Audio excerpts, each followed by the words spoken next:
ہمارے ہاں جو دوست تشریف فرما ہوتے ہیں، خاص کر جو مستقل داخلہ لے چکے ہیں، وہ موجود ہی رہتے ہیں. میں 5 نمازیں خود پڑھاتا ہوں. شاید کوئی نماز ایسی ہو جس میں کچھ نہ کچھ بیان نہ کروں، اس کو غور سے سنیں. وہ علم کا خلاصہ اور نچوڑ ہے، اور تمام اصح اقوال اختیار کیے گئے. اس میں کوئی میری رائے نہیں ہے. فقہاء و محدثین کا مجمع علیہ اقوال ہے، خلاف موجود نہیں ہے اس میں.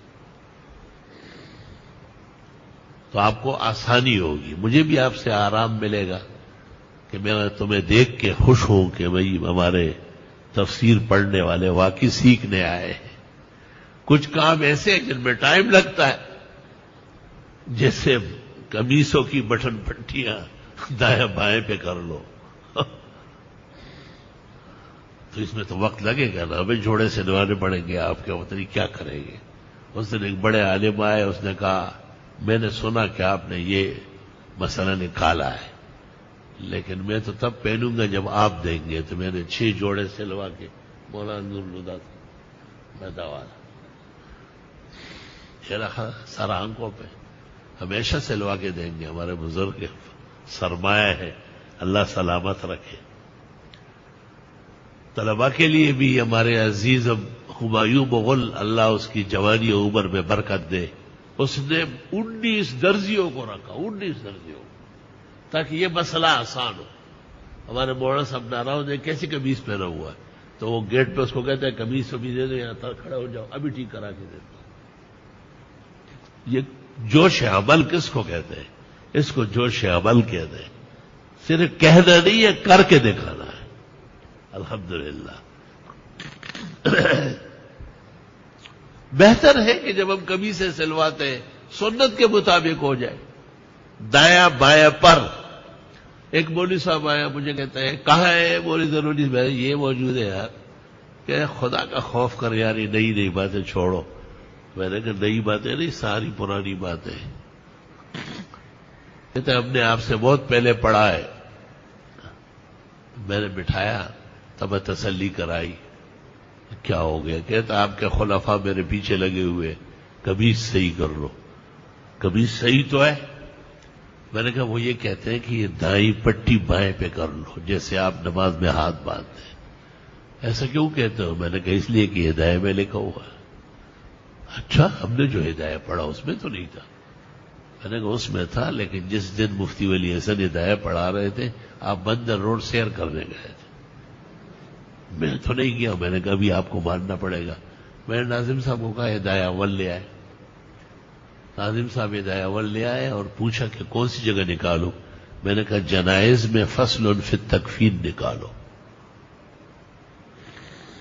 تو اس میں نکالا کہ مردے کو کفناتے ہوئے پہلے بایاں کپڑا لپیٹ لیا، فوق علیہ الیمنا، تاکہ دائیں اوپر آ جائے. تو مجھے کہتے ہیں یہ مردے کے لیے. میں نے کہا آگے بھی تو سنو یار. کما کان یلبسہ وہو کان فی الاحیاء. تو میں نے کہا آپ بندر روڈ گئے یا نہیں، یا کیماڑی جہاز دیکھنے کے لیے؟ مفتی ولی حسن نے یہاں بتایا ہے، سب استادوں نے بتایا. اب ہدایت کی کتنی شروع ہے؟ 244 مجھے معلوم ہے. اور یہ ہمارے 1.5 لاکھ جو فتاوی سب ہدایت کتابیں ہیں. مجال نہیں کوئی فقی حنفی ہدایت کے خلاف ہل نہیں سکتا ہے. وہ اصل الاصل ہے. اور ضرورت کیا ہے کہ فقہاء خلاف کریں؟ دائیں بائیں پر ہم ہے یا اصحاب الیمین دائیں اور بائیں کا فرق کرنے والے؟ یہ بھی آسانی ہو جائے گی انشاءاللہ. جہاں دقت پیش آئے گی ہم حاضر ہیں، لیکن درست ہونا ہے اور اس کے مطابق چلنا ہے. یہ احسنیوں کا خاص مقام اور مزاج ہے. اور شکر کرو کہ احسن العلوم آئے اور مرنے سے پہلے آپ کو پتہ چل گیا کہ اس طرح پہننا ہے، ورنہ قبر میں اتر جائے اور جتے دیکھو ہوتی آن کلوتی. وہ سارے جہان تسبیحات پڑھتے ہیں تو ایک تو فرضوں کے بعد بیٹھے رہتے ہیں. ہمارے یہاں تمام کتابوں میں لکھا ہوا ہے کہ جن فرائض کے بعد مؤکدات موجود ہے، تو فرضوں کے بعد مختصر دعا بمقدار اللہم انت السلام، یہ ہو یا کوئی ہو، اور پھر جگہ بدل کے اگر ممکن ہو سنت پڑھ لیں. اور سنتوں کے بعد تسبیحات پڑھ لیں. ساری کتابیں بدائع الصنائع میں ہے، مجموع الانہر میں ہے، ملتقى الابہر میں ہے، تبیین میں ہے، کنز میں ہے، بحر میں ہے، نہر میں ہے، سب معتبرات میں ہے.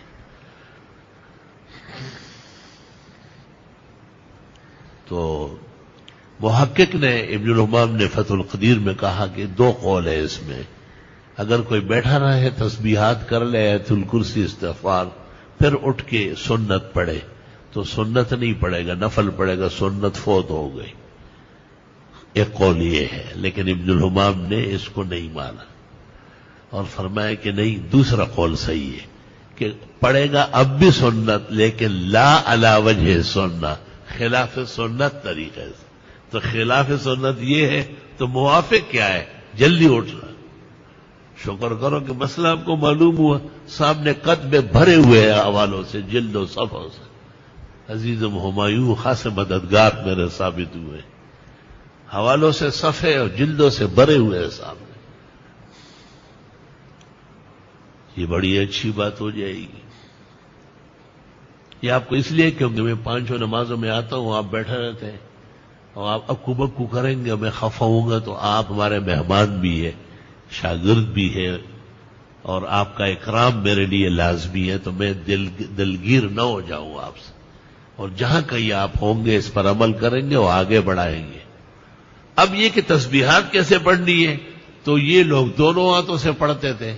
ہم نے دیکھا کہ ابو داؤد شریف صفحہ 210 پر راوی نے تشریح کی کہ اے بیمینی، دائیں ہاتھ سے ہونا چاہیے، اور راوی روایت کو زیادہ جانتا ہے، خلاف بھی موجود نہیں. اگر وہ کہتے کہ بیساری ہی تو پھر تو خلاف تھا، لیکن اس نے کہا اے بیمینی ہی. اور پیغمبر کے پسندیدہ اعمال حضرت عائشہ فرماتی ہے وہ دائیں ہاتھ سے تھے، اور تسبیحات پڑھنا دائیں ہاتھ سے. پھر اسی کی شرح میں بذل المجہود میں لکھا ہے کہ دائیں ہاتھ سے پڑھنا سنت ہے. پھر یہی حدیث مرقات جلد 2 صفحہ 363 دائیں ہاتھ سے پڑھنا چاہیے، صحیح حدیث یہی ہے. تحتاوی علی المراقی صفحہ 172 دائیں ہاتھ سے پڑھنا چاہیے.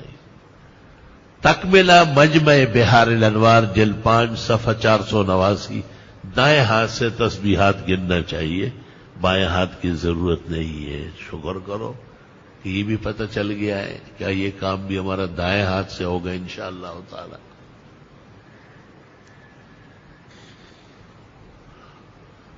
ایک مسئلہ یہ ہے کہ مسجد میں لوگ بس جہاں چاہے بیٹھ جاتے ہیں. ہمیں بہت تحقیق کے بعد پتہ چلا کہ مسجد میں نماز سے پہلے لوگ صفوں میں بیٹھتے رہے.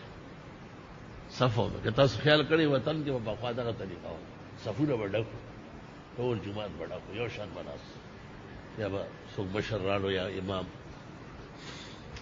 تو ہم طلباء کو کہتے ہیں کہ آپ جگہ جگہ بیٹھتے ہیں، آپ صفوں میں آیا کریں، کیونکہ فقہاء نے ایک مسئلہ لکھا ہے کہ جماعت سے پہلے لوگ جب صفوف کی شکل میں ہو لا یسلم علیہم، ان کو السلام علیکم نہ کیا جائے. وَلَوْ سَلَّمَ عَلَيْهِمْ أَحَدٌ يَسَعُهُمْ أَلَّا يُجِيبُوا، فتاوی عالمگیری جلد 5 صفحہ 325. اگر کسی نے غلطی سے السلام علیکم کہا تو یہ حضرات جواب نہ دے تاکہ انہیں اندازہ ہو جائے کہ یہ غلطی ہو گئی. اور فرمایا کہ جو بیٹھ کے نماز کا انتظار کر رہا ہے، حدیث میں ہے، مسلم کی حدیث ہے، ترمذی دونوں کی، من جلس ينتظر الصلاة فكأنه في الصلاة. اور منتظرین جماعت حقیقت میں حکم نماز میں ہے، سلام علیکم ان کو نہ کیا جائے. اب یہ مسائل ہماری کتابوں میں درج ہو چکے ہیں، ہمیں اس پہ عمل کرنا ہے. کوئی فرانسیسی اور جرمنی تھوڑا ہی آئے گا. اللہ کا شکر ہے کہ ہمیں پتہ چل گیا، خیال آ گیا. ہم کم از کم جس جگہ خود ہیں وہاں تو اپنے دوستوں کو اور اصحاب کو، مصاحبین کو گزارش کریں گے کہ آپ اس کی پابندی فرما لیں، صفوں میں بیٹھا کریں، تتر بتر نہ بیٹھیں. نماز کے بعد کل امیر نفسی، شاہ صاحب لکھتے ومن شاء راح ومن شاء جلس. نماز کے بعد اختیار ہے، لیکن نماز سے پہلے صفوں کی شکل میں بیٹھا کرو. ایک بات یہ دیکھنے میں آتی ہے کہ جب اذان شروع ہو جاتی ہے تو لوگ بیت الخلا روانہ ہوتے. بھئی اذان تو مسجد کی طرف جانے کے لیے. یہ بیت الخلا والا کام پہلے پابندی تھی کیا؟ یہ اذان سے 5 منٹ 10 منٹ پہلے ہو جاتا یا ابھی ٹھہر لو.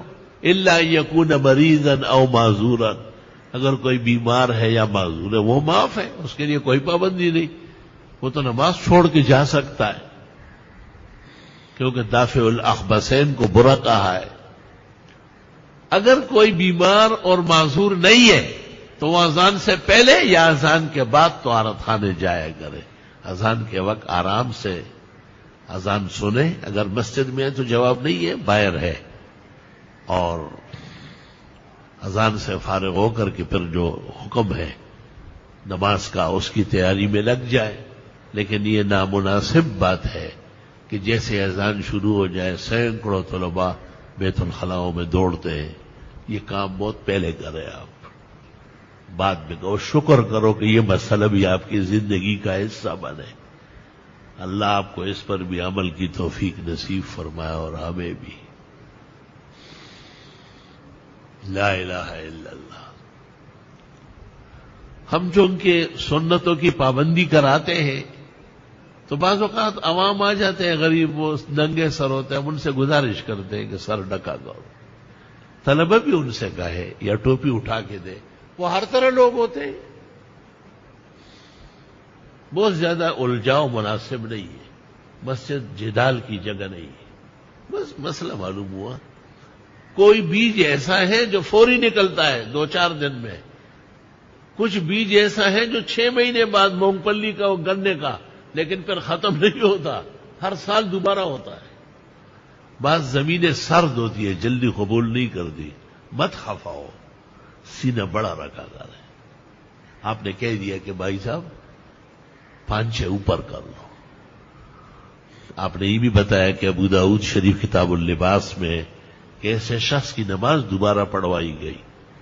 آپ نے کہا اس کو قد صلیت ولکن اسبلت ازارک وان اللہ تعالی لا يقبل صلاۃ مسبل الازار. ابو داؤد کتاب اللباس. اور کتنی سختی آئی ہے. 3 آدمیوں کو نہ نظر رحمت سے دیکھے گا، نہ ان سے بات کرے گا، نہ انہیں پاک ہونے دے گا. المنان احسان جتلانے والا، المنفق سلعتہ بالیمین الکذب جھوٹی قسمیں کھا کے سامان بیچنے والا، وہ مسبل الازار. اگرچہ بخاری اس میں اور لا رہا ہے، وہ بخاری والوں کو پتہ ہے. اکثر کتب میں یہ روایت اسی طرح ہے. مسبل الازار مرد ہو کر کے 5-6 ٹخنوں سے نیچے. اس سے بڑھ کر کیا ہوگا کہ پیغمبر نیچے بیٹھ گئے اور ان کو کہا ھذا ماقد الازار، یہاں تک باندھا کرو. لا حق للازار فی اسفل الکعبین، ٹخنوں سے نیچے کرنے کی کوئی ضرورت ہی نہیں ہے. اف. شرح شمائل میں لکھا ہے کہ آدمی رونے لگا تو حضرت نے کہا اس لیے میں بیٹھ گیا تاکہ آپ کو یاد رہے. قلب میں سوز نہیں، روح میں احساس نہیں، اور کچھ بھی پیغام محمد کا تمہیں پاس نہیں. الحمدللہ آپ کو اور ہم کو تو پورا احساس ہے. ہماری زندگی یہی ہے، ہم ہے ہی نہیں کاموں کے لیے.